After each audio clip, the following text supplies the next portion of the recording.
No penúltimo episódio da série Bordel de Histórias, a gente vai saber o que o jornalismo e o poder público têm feito para lutar pela inclusão social das mulheres da vida. Além disso, nós também vamos falar sobre a prostituição a partir de um olhar de um personagem muito conhecido de todos. Acompanhe. Holy Father, grant us peace. Holy Father, grant us peace. Holy Father, grant us peace. Senhoras e senhores, o palco do Bordel de Histórias de hoje é a sua mente. Eu convido vocês a terem a mente e o coração abertos para conhecer a realidade das mulheres da vida a partir do exemplo de um dos personagens mais estudados pela humanidade. O Evangelho revela que Jesus Cristo tinha uma proximidade muito grande com pessoas marginalizadas, como é o caso das prostitutas. E em vez de discriminá-las, ele promoveu a inclusão social. Holy Father, grant us peace.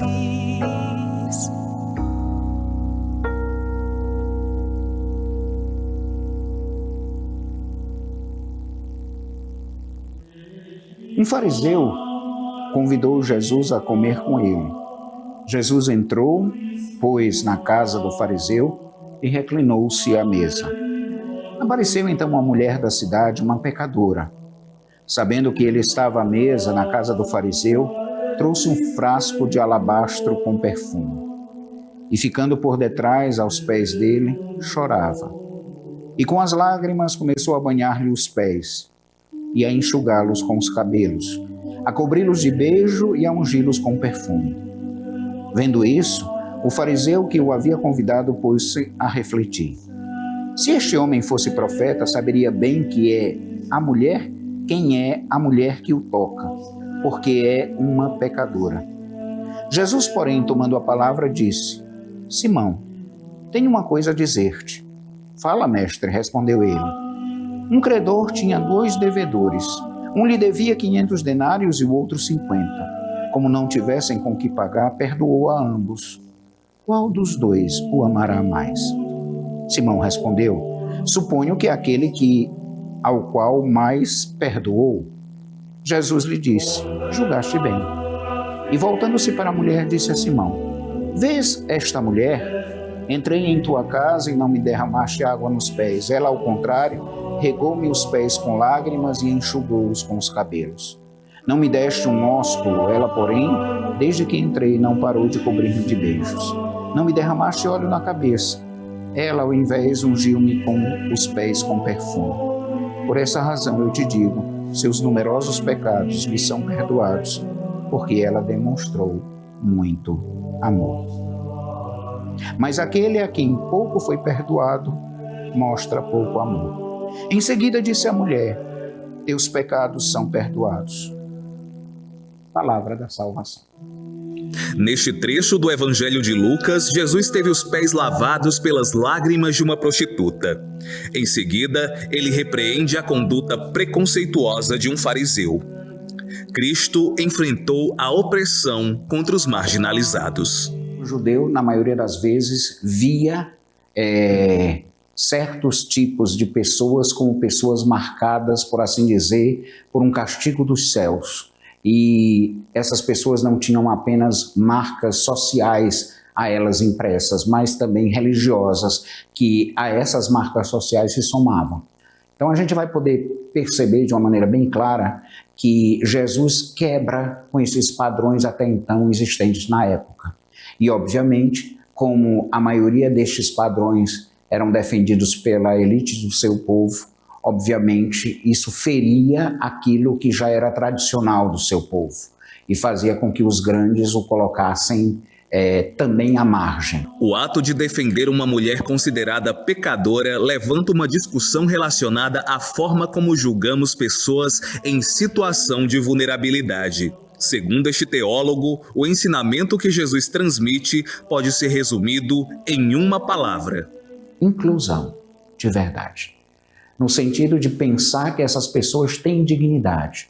Como dizia o saudoso Papa Francisco, são pessoas que são filhas de Deus, que são filhos e filhas de Deus e, obviamente, têm a sua dignidade. E, como tal, a gente não pode aviltar ainda mais essa dignidade já ferida por uma sociedade que tem os seus pré-conceitos, que tem as suas preconceituações acerca delas. A equipe da Band foi até a Secretaria de Estado das Mulheres investigar o que é desenvolvido para garantir o bem viver das prostitutas. Pela sede da instituição, painéis educativos condenam a misoginia. As principais vítimas deste preconceito são mulheres em situação de vulnerabilidade, como é o caso das prostitutas. Para a secretária estadual das Mulheres, as políticas públicas de enfrentamento à violência ainda devem evoluir. Nós temos também um programa para equidade de gênero e diversidade, que ele está dentro do serviço público, ele faz toda essa discussão da discriminação dos vários tipos de violência. Em relação à questão da denúncia, do acolhimento, a gente precisa avançar, certo?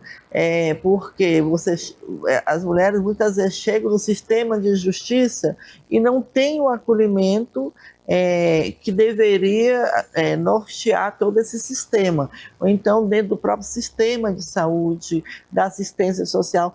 Então, assim, é um grande desafio você avançar para que todos os serviços do Estado, a sociedade, não só acolher essas mulheres, mas compreender a situação de vida delas. No âmbito jurídico, não há legislações que respaldem o trabalho sexual. Infelizmente, é um contexto que ainda precisa evoluir bastante, né, no sentido de segurança, tanto trabalhista, quanto previdenciária, quanto no próprio âmbito ali de segurança da saúde dessas mulheres. Então, hoje, a legislação é muito fraca no sentido de amparar os direitos desse fazer profissional. Por mais que seja uma atividade sabidamente existente, não existe ainda artifícios, né, jurídicos para resguardar essa atividade de uma forma mais legítima e mais palpável.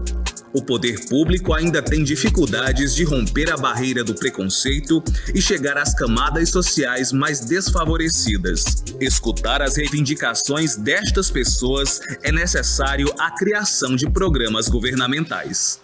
Então, o grande desafio é que muitas vezes o Estado não consegue chegar nos espaços mais periféricos para dialogar sobre essa discriminação, porque, nesse sentido, eu acredito a importância das organizações das mulheres na sociedade, na busca de direitos, e também de reivindicar do Estado políticas e espaços para que elas possam ter dignidade e cidadania. A secretária também destaca que profissionais do sexo devem pensar no futuro. Nos âmbitos federal e estadual, há projetos de capacitações profissionais. Vou dar um exemplo aqui bem concreto. Mulheres 1000, que é um programa do governo federal, que no Piauí ele é desenvolvido pela Secretaria de Educação, pelo IFP, e que possibilita a qualificação das mulheres em situação de vulnerabilidade. Inclusive, assim, dentro do programa da qualificação, as mulheres recebem uma bolsa para se qualificarem. Então, nós temos dentro da Secretaria o Elas Empreendem. Veículos de comunicação também podem cooperar no combate à misoginia e prestar inclusão social às mulheres da vida. Não é somente tarefa do poder público promover inclusão a estas mulheres. O jornalismo, quando utilizado a serviço do povo, também pode se tornar uma ferramenta poderosa de transformação social. Ao escrever o livro Prostituta é Comunidade, Vitória critica o jornalismo domesticado, refém de pautas comerciais e institucionais. Ela acredita que os profissionais da comunicação devem investir em produções independentes, direcionadas às camadas sociais desfavorecidas. Se a gente segue assim nesse estilo, né, de um jornalismo que é engajado para falar sobre essas pautas, a gente consegue dar luz e tirar preconceitos. Só que eu acho também é um trabalho muito delicado, porque às vezes em emissoras maiores ou comerciais a gente não consegue tanto esse espaço para falar dessas pautas. Só que também nada impede trabalhos autorais. É o que eu falei para você. Eu não sei se eu fui a pioneira, não sei se eu fui a primeira a fazer algo assim, mas eu sei que com certeza ele abre portas para pessoas também fazerem outros. Religiões, poder público e jornalismo precisam estar alinhados com o propósito de garantir mais inclusão social e enfrentar a misoginia. E a sociedade deve estar sempre com mente e coração abertos para proporcionar mais dignidade a quem está em situação de vulnerabilidade. Que às vezes podem ferir a dignidade dessas pessoas, eu deveria pensar na dignidade propriamente dita delas. Então, eu não devo olhar o que fazem ou como fazem, mas sim quem são e de onde vêm, quem elas são de verdade. E quando eu olho para isso, eu caio no conceito que inclusive o Papa Francisco dava: são filhos de Deus. E como filhos de Deus deverão ser respeitados, deverão ser amados, deverão ter a possibilidade concreta de inclusive terem a possibilidade, inclusive, de, caso venham a se dar conta de que não querem mais isso, optar de não viverem mais isso.